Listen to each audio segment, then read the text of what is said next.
तर hi friends, स्वागत आहे तुमचं माझ्या यूट्यूब चॅनलमध्ये, ज्याचं नाव आहे मी अँड माय फॅमिली.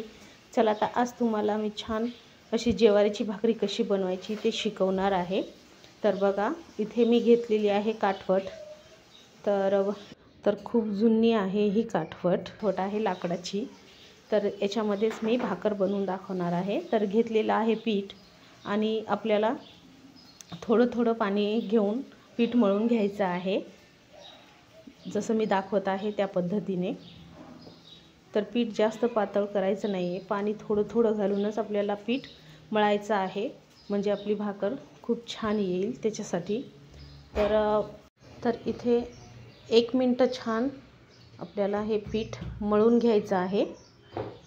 तर अशा पद्धतीने तर थोडंसं आणखी हाताला पाणी लावून, दोन्ही हाताला पाणी लावून आपल्याला छान असं मळून घ्यायचं आहे, म्हणजे चुरायचं आहे त्याला. त्याच्यामुळे आपली भाकर खूप छान होते आणि आपल्या भाकरीला चिरा पण पडत नाही आणि एकदम गोल आणि व्यवस्थित होते भाकर. त्याच्यासाठी दोन्ही हातांनी पण छान आपल्याला मळून घ्यायचं आहे. थोडंसं पाणी लावून मळायचं आहे, म्हणजे आपलं जे भाकरीचं पीठ आहे ना ते चिकट होईल छान मळल्यावरती. आणि नंतर मग त्याचा गोल उंडा बनवून घ्यायचा आहे व्यवस्थित.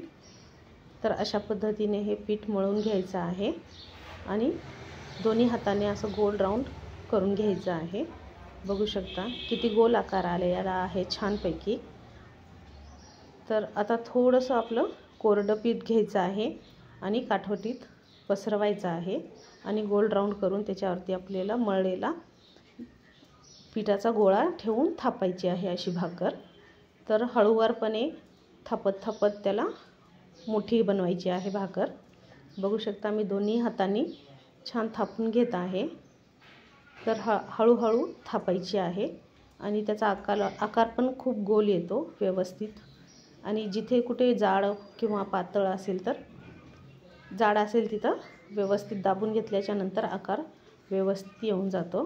तर बघा भाकर किती सुंदर झालेली आहे, कुठेही भेग चिरा कुठेही पडलेली नाही आहे भाकरीला. तर आपली भाकर थापून झाली. तर इथे मी जाड तवा लोखंडाचा ठेवलेला आहे गरम करण्यासाठी.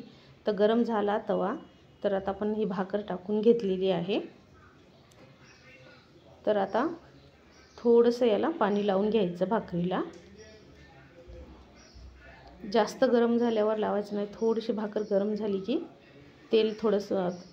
पाणी थोडंसं लावून घ्यायचं. जास्तही नाही लावायचं, थोडंसं कोरडं पाणी लावून घ्यायचं आहे. बघा व्यवस्थित भाकरीला मी पाणी लावून घेतलेलं आहे. आता उलथण्याने छान आपल्याला सगळीकडून भाकर लूज करून घ्यायची आहे, म्हणजे भाकर आपली थोडीशी चिकटते, त्याच्यामुळे शेकल्याच्या नंतर छान लूज होते. आणि हे परतून घ्यायची आहे. बघा कलर पण छान आलेला आहे, भाकर पण व्यवस्थित खालून शेकलेली आहे. तर अशाच पद्धतीने पूर्ण भाकरी आपल्याला करून घ्यायची आहे.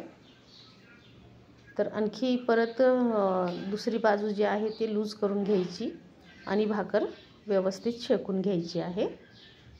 बघा, आणि पूर्ण जे काठ असतात ना तेही छान आपल्याला व्यवस्थित शेकून घ्यायचे आहेत,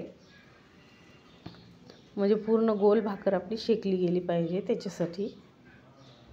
आणि जाळ गॅस हायवरच ठेवायचा, भाकर छान शेकल्या जाते. जर तुम्ही गॅस कमी केला तर लवकर शेकत नाही भाकर. त्याच्यासाठी पण सतत घडी बघत राहायचं भाकरीला. आणि जे काठ आहेत ना आपले पूर्ण तेही छान शेकून घ्यायचे आहेत. तर बघा आता परतून हे बघा मध्यभागी छान आपली भाकर भाजली आहे आणि पूर्ण काठ्याने पण छान भाकर भाजून घेतली आहे. बघा परत आता उलटी घातली आहे. तर आता मस्त अशी टम्म फुगलेली भाकर रेडी होईल आपली. बघू शकता गॅस आणखी हायवरच आहे. तर मस्त अशी आपली टम्म फुगलेली भाकर होईल रेडी. त्याच्यासाठी पीठ चुरणे खूप महत्त्वाचे आहे, छानपैकी मळणे. हे बघा एकदम छान अशी टम्म फुगलेली ज्वारीची भाकर तयार झाली आहे आपली. चला तर हे पण व्यवस्थित शेकून घ्यायचे आहे आपल्याला. जिथे जिथे कच्ची दिसत आहे ते शेकून घ्यायची भाकर. तर इथे झालेली आहे भाकर आपली रेडी, टम्मशी फुगलेली. तर चला प्लेटिंग करूया.